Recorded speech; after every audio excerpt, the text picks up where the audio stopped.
Hello students.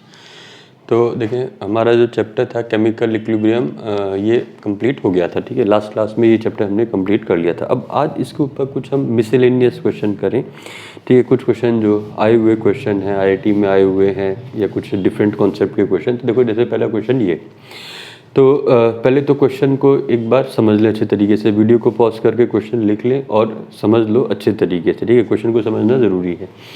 थोड़ा different तरीके का क्वेश्चन है। तो देखो, जैसे हमें क्या दिया हुआ है, हमें ये दिया हुआ है कि ये 3 इक्विलिब्रियम दिए हुए हैं। ठीक है, 3 इक्विलिब्रियम दिए हुए हैं, तीनों के लिए इक्विलिब्रियम कांस्टेंट की वैल्यू दी हुई है इन एटमॉस्फेयर। ठीक, हमें वेपर प्रेशर ऑफ वाटर दिया हुआ है 0 डिग्री सेल्सियस पे, मतलब जितने टेम्परेचर पे पूरी प्रोसेस की जा रही है उसी टेम्परेचर पे वेपर प्रेशर दिया हुआ है।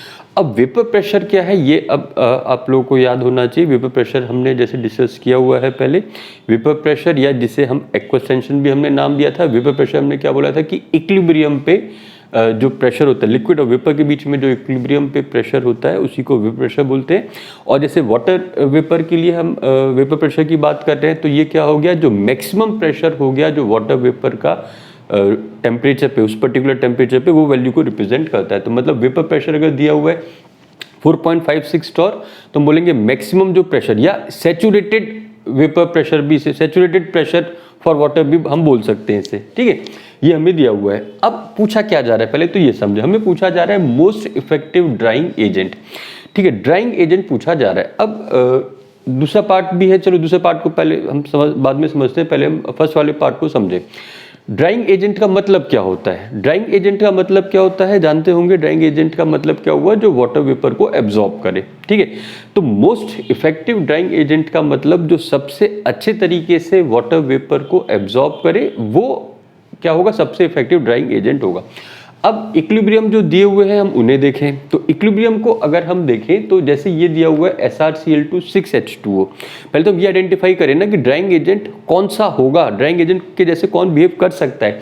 तो देखो, ये हमें कुछ सॉल्ट दिए हुए हैं। ये जो सॉल्ट दिए हुए हैं ये क्या कर रहे हैं, वाटर को रिलीज कर रहे हैं। ठीक है, ये वाटर को रिलीज करे, तो ये तो ड्राइंग एजेंट नहीं हुए ना। ड्राइंग एजेंट का तो मतलब क्या हुआ, जो वाटर वेपर को एब्जॉर्ब करे। तो वाटर वेपर का एब्जॉर्प्शन जो है वो किस में हो रहा है, बैकवर्ड डायरेक्शन में हो रहा है। देखो, जैसे पहले वाले में क्या, ये SrCl2 2H2O, इसने वाटर वेपर को एब्जॉर्ब किया। तो ड्राइंग एजेंट क्या है, ये ड्राइंग एजेंट है, ये थोड़ी है। ऐसे ही ये ड्राइंग एजेंट है और ऐसे ही ये ड्राइंग एजेंट है। ठीक है, बात सबको समझ में आ रही है, क्योंकि ड्राइंग एजेंट का मतलब क्या हुआ, जो वाटर वेपर को एब्जॉर्ब करे। ठीक है, तो मतलब हमें इन तीनों में से डिसाइड करना है कि कौन सा सबसे अच्छा जो ड्राइंग एजेंट या डिहाइड्रेटिंग एजेंट भी टर्म यूज कर लेते हैं। ठीक है, कौन सा सबसे अच्छा है एट गिवन टेम्परेचर। तो देखो कैसे हम कर सकते हैं इसे। हम देखो, क्वेश्चन थोड़ा डिफरेंट तो है, तो थोड़ा हम इसे करते हैं। तो देखो, पहले तो हम ये देखें कि जैसे हमने बोला कि ये इक्विलिब्रियम है। ठीक है, तो ये इक्विलिब्रियम है, तो इसका जो इक्विलिब्रियम कांस्टेंट होगा वो क्या होगा, PH2O की पावर 4। ये बात सबको समझ में आनी चाहिए, क्योंकि ये दोनों तो सॉलिड है।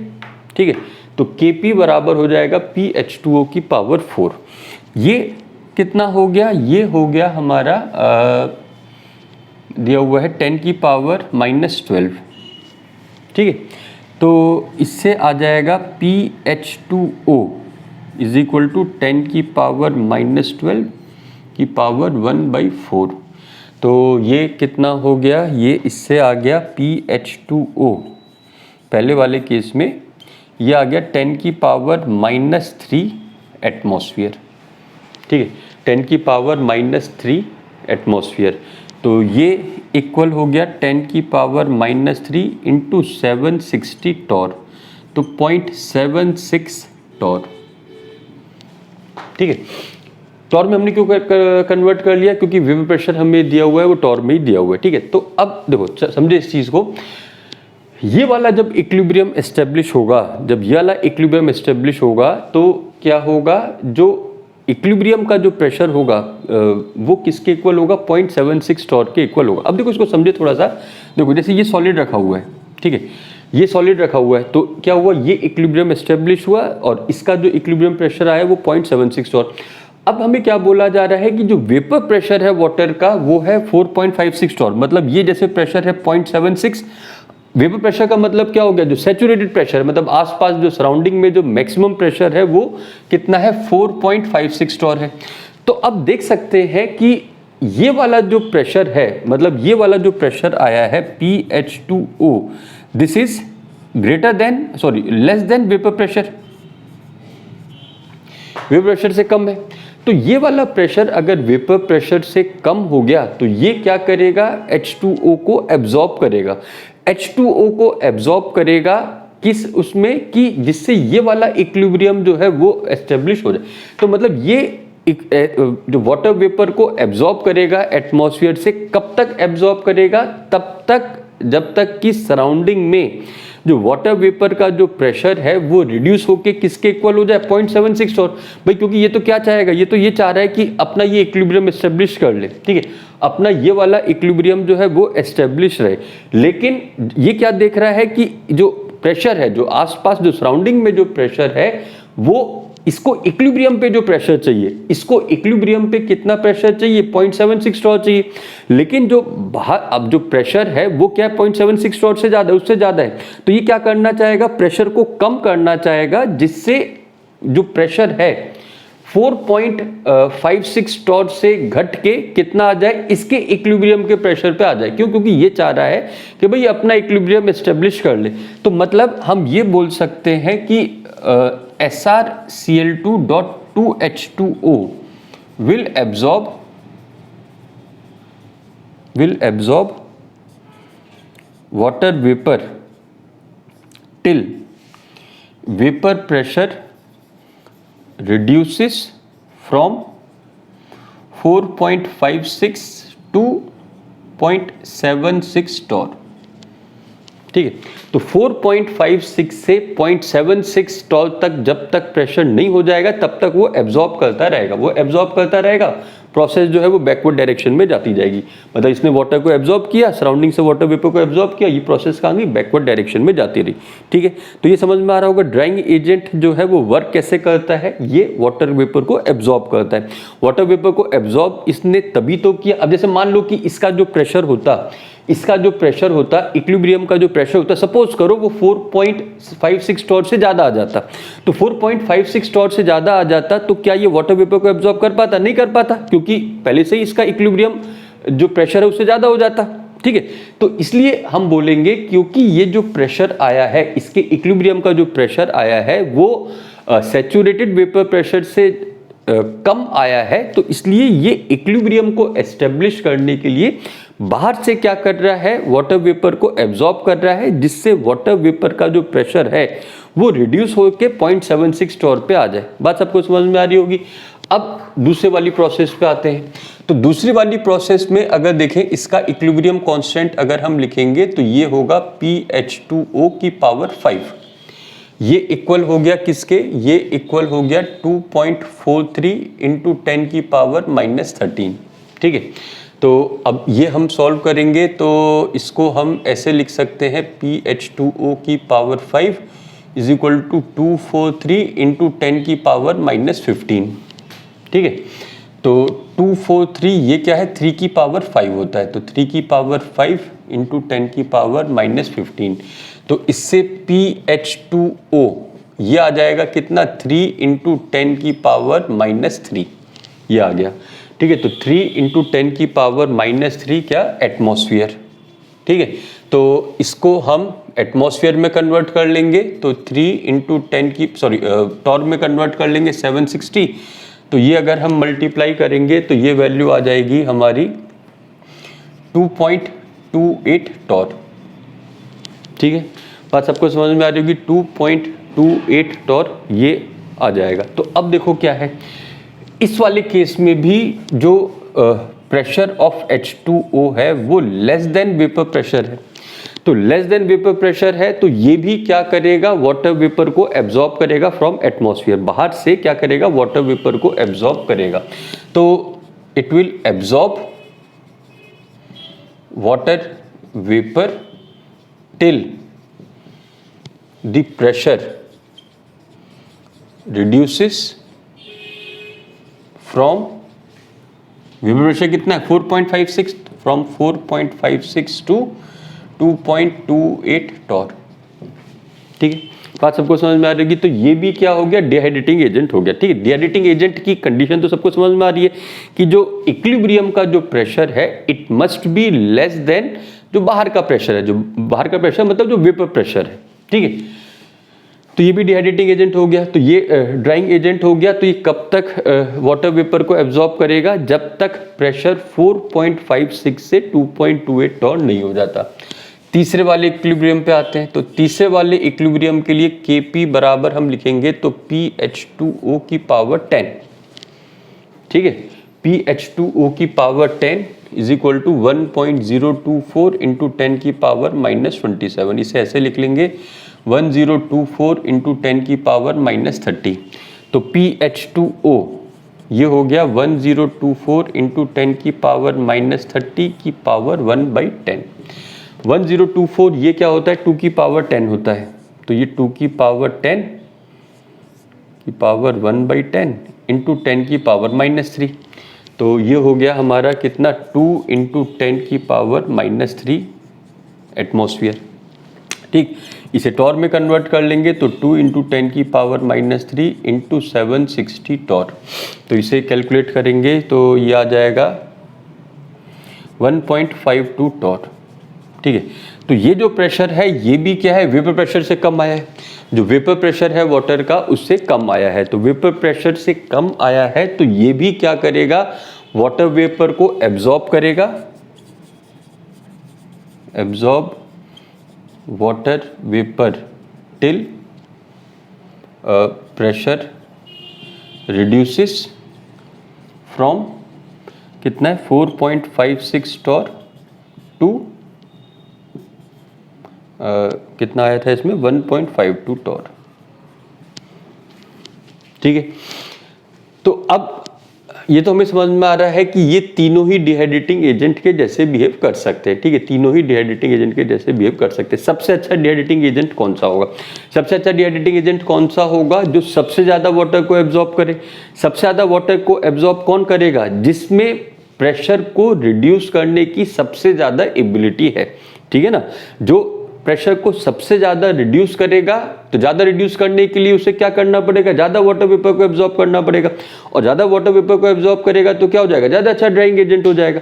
तो सबसे ज्यादा जो प्रेशर को रिड्यूस कर रहा है वो कौन सा कर रहा है, चेक कर ले। इसमें 4.56 से 1.52 तक आया।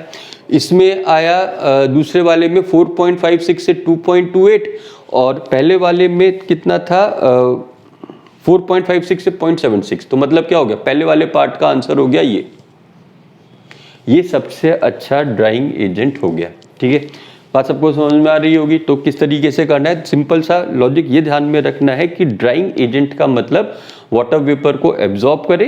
तो वाटर वेपर को एब्जॉर्ब करने की कंडीशन क्या है कि बाहर वाला जो प्रेशर है यानी कि वेपर प्रेशर जो है वो ज़्यादा होना चाहिए इक्विलिब्रियम वाले प्रेशर से, तभी वाटर वेपर को एब्जॉर्ब कर सकता है। जो ज़्यादा एब्जॉर्ब करेगा वो ज़्यादा अच्छा ड्राइंग एजेंट हो गया। ठीक है, तो पहला पार्ट हो गया। अब दूसरे वाले पार्ट में देखें। दूसरे वाले पार्ट में बोला जा रहा है इसके लिए Na2SO4 10H2O, इसके लिए बोला जा रहा है कि एट व्हाट रिलेटिव ह्यूमिडिटी। अब रिलेटिव ह्यूमिडिटी क्या है ये हम पहले डिफाइन कर चुके हैं। रिलेटिव ह्यूमिडिटी क्या होता है, अगर भूल रहे हो तो vapour partial pressure of water divided by vapour pressure of water into 100। ठीक है, ये रिलेटिव ह्यूमिडिटी हो जाती है। तो रिलेटिव ह्यूमिडिटी मतलब partial pressure of water divided by vapour pressure of water. तो वेपर प्रेशर का मतलब तो हम जानते हैं जो मैक्सिमम प्रेशर हो सकता है, जो सैचुरेटेड प्रेशर है। पार्शियल प्रेशर ऑफ वाटर जो भी वाटर का पार्शियल प्रेशर है इंटू 100। ठीक है, अब जो टर्म यूज किया जा रहा है यहाँ पे ये एफ्लोरेसेंट। एफ्लोरेसेंट का मतलब क्या होता है, एफ्लोरेसेंट का मतलब होता है रिलीजेस मॉइस्चर। जो मॉइस्चर को रिलीज करे उसे हम बोल देते हैं एफ्लोरेसेंट। ठीक है, तो अब इसमें क्या है, इसमें क्या बोला जा रहा है कि किस कंडीशन पे ये वाटर वेपर को रिलीज करेगा। मतलब Na2SO4 10H2O जो है वो किस कंडीशन पे वाटर वेपर को रिलीज करेगा। तो अब देखो क्या है, पहली चीज़ तो ये समझ में आनी चाहिए कि अब क्योंकि वाटर को रिलीज करने की बात हो रही है तो अब हम फॉरवर्ड डायरेक्शन की बात कर रहे हैं, ठीक है ना।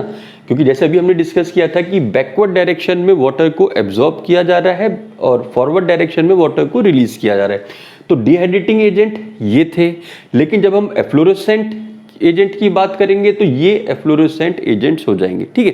तो अब पूछा क्या जा रहा है कि कितनी रिलेटिव ह्यूमिडिटी पे क्या होगा, ये वाटर वेपर को रिलीज करेगा या मॉइस्चर को रिलीज करेगा, ठीक है।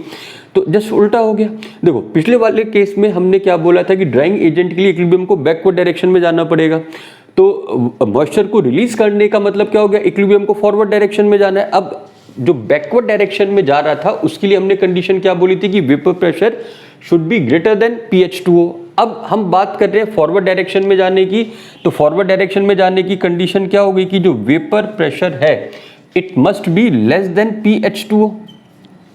जब vapour pressure less than PH2O होगा तो इक्विलिब्रियम क्या होगा, फॉरवर्ड डायरेक्शन में जाएगा, और फॉरवर्ड डायरेक्शन में जाएगा तो क्या होगा, वो मॉइस्चर को रिलीज करेगा।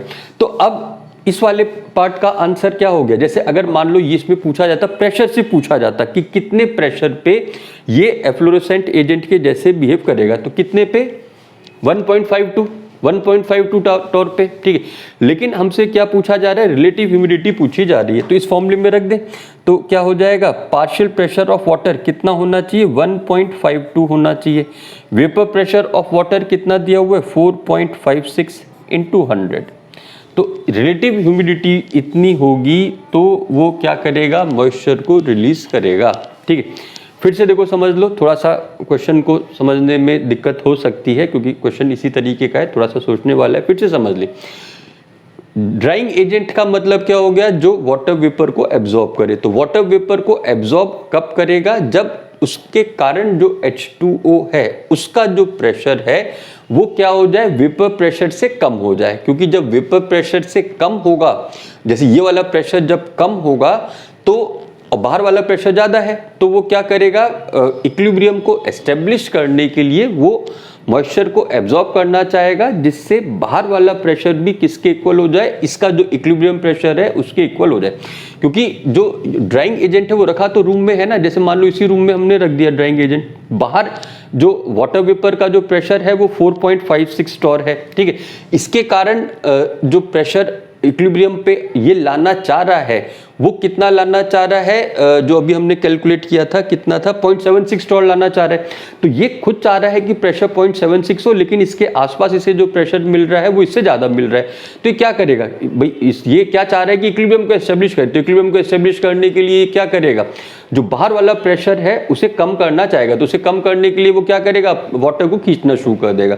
तो वाटर को खींचना शुरू कर देगा तो वो क्या हो जाएगा, ड्राइंग एजेंट हो जाएगा। तो ये तभी तो कर सकता है कि जब इसका प्रेशर क्या हो जाए, कम हो जाए, कौन से, बाहर वाले प्रेशर से, तभी तो वाटर वेपर को खींच सकता है, ठीक है। तो इसलिए ड्राइंग एजेंट की कंडीशन हो गई कि जो ये इक्विलिब्रियम वाला प्रेशर है वो वेपर प्रेशर से क्या होना चाहिए, कम होना चाहिए। एफ्लोरेसेंट के लिए क्या हो गया, उल्टा हो गया। एफ्लोरेसेंट के लिए क्या हो गया, मॉइस्चर को रिलीज करना है, तो मॉइस्चर को रिलीज करना है तो उसके लिए कंडीशन इक्वल हो गई कि क्या होना चाहिए कि ये जो प्रेशर है, ये जो इक्विलिब्रियम वाला प्रेशर है वो लेस देन क्या हो जाना चाहिए, वेपर प्रेशर हो जाना चाहिए, ठीक है।